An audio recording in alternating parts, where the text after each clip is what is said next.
তো পার্টিটা শুধু ইন্ট্রোটা দেখো, বাকি ভিডিও এখন পড়ে আছে। এটা পার্ট 1 পার্ট 2 আবার তোমাদের জন্য নিয়ে আসবো, তো সেটার জন্য অপেক্ষা করতে হবে। তো এটা ছিল পলাশবনি গ্রামে 7 স্টার ক্লাব, ঠিক আছে। তো আমাদেরকে মানে ইনভাইট করেছিল ঈদ উপলক্ষে, এটা সাংস্কৃতিক অনুষ্ঠান ছিল, সেখানে আমাদেরকে ইনভাইট করেছিল। যাই হোক, আমরা চলে এসেছি, এই যে মস্তানি মারতে মারতে চলে এলাম রুমকে। তারপরে রুমে বসে বসে মানে সেই লেভেলের গল্প চলছে, হাসি মজা। আর আমি ভিডিও কিছু বানাই নাই, আমি শুধু এই কথা বলছিলাম, হাসছিলাম, কী যে করছিলাম আমি কে জানি, শুধু গল্পই করছিলাম আমাদের সাথে। আর কিছু ভিডিও সেরকম কিছু মানে বানাই নাই। সবাই নিজের নিজের ভ্লগ ভিডিও রিলস করতে ব্যস্ত, বাট আমি শুধু হাসছি আর ওই দাদাটার সাথে গল্প করছি।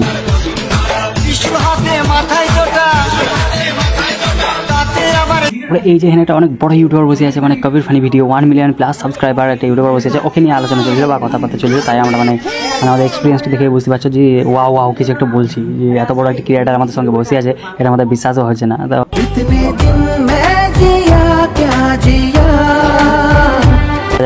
এই যে বড় ভাই ডন আমাদের সাথে ছিল, দেখছো তো তাকানিটা দেখো, খালি ভয়ঙ্কর তাকানি। তো যাই হোক, আর দাও ভয়ঙ্কর তাকানি, ভালো তাকানি। আর এই যে আমি হাতে জুস, আর আমার মাথা গরম হয়ে গেছে, হয়তো আমি বড় ভাইকে কিছু বলছিলাম, মানে রাস্তা ভুল করে দিয়েছিল, বড় ভাই অনেক আসতে লেট করে দিয়েছিল, তার জন্যই ওকে হয়তো কোনো জ্ঞান ট্যান দিচ্ছিলাম আর খাচ্ছিলাম। মাথা ঠান্ডা, মাথা গরম থাকবে না। তো যাই হোক, এইসব মানে কমেডি কথা বাদ দাও, পরের স্টেপ দেখায়।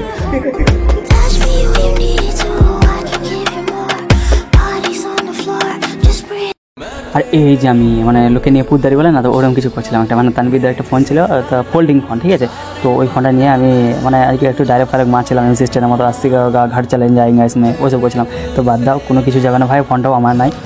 তারপরে স্পেশাল একজন এলো, মানে আমাদেরকে যারা ইনভাইট করেছে তাদের মানে ওই যে গণিদা আসাম দা, তো ওই গণিদার আব্বা এলো আমাদের সাথে, মানে দেখা করলো, একটু মিট আপ করলো। যাই হোক, ভালো লাগলো দেখা করে। তারপরে আমরা বললাম, মানে আমি বলে দিলাম যে এটা কে ভোটে না ভোটে সব কিছু ডিটেলসে বললাম আমাদের সব ইউটিউবারকে। তারপরে বললাম চাচাজিকে যে একটু পাশে বসুন। তারপরে চলে এলো আমাদের সেই মানে সম্মান আর কি, যদি খাবার না দিত তাহলে আমরা বলতাম সম্মান পায় না, ঠিক আছে। আমরা ফ্রিতে পেলে না আলকাতাও খেয়ে নেবো। তো যাই হোক, ভালোই সম্মান হলো, মিষ্টি ছিল, কলা ছিল, ডিম ছিল, চা ছিল। তার সাথে সাথে মানে ঈদ স্পেশাল যদি লাচ্ছা সময় একটু না হয় তো মানে ঈদটা একটু মানায় না। তো লাচ্ছা সময় ছিল, তো সময়টা মনে একটু পরে আসছে, আগে কলা মিষ্টি আর ডিম। আর এদিকে বড় ভাই বসে আছে, মানে ও আর সামালতে পারছে না যে কখন খায়। অ্যাকচুয়ালি কেউ খাচ্ছিল না বলে ও নিতে পারছিল না, তারপরে নিতে সব শুরু করে দিল আস্তে আস্তে। তো একটু মধ্যে আবার আরেকটা বাচ্চা ছেলে এলো, মানে তালবিলুম টাইপের, সেও আবার সবার সাথে হাত মিলাতে লাগলো, গলা মিলাতে লাগলো, সবার সাথে সবার রকম করলো। তারপরে আবার আমার কাছে এলো আস্তে আস্তে, কিন্তু আমি ওই ছেলেটাকে মানে সহজে হাত মিলাইনি, একটু মানে ওর সাথে আর কি মজা করছিলাম, ফান করছিলাম। তো যাই হোক, ফাইনালি মানে মজা করতে করতে ওর একটু রাগ ধরে চেয়েছিল, হাত মিলিয়ে নিলাম। তো এই মিনি ভ্লগটা এখানে শেষ করছি, অপেক্ষা করো পার্ট 2 এর জন্য। এটা ছিল পার্ট 1, পার্ট 2 একটু বেশি ধামাকা হতে চলেছে। তো সবাই ভালো থাকবে, সুস্থ থাকবে।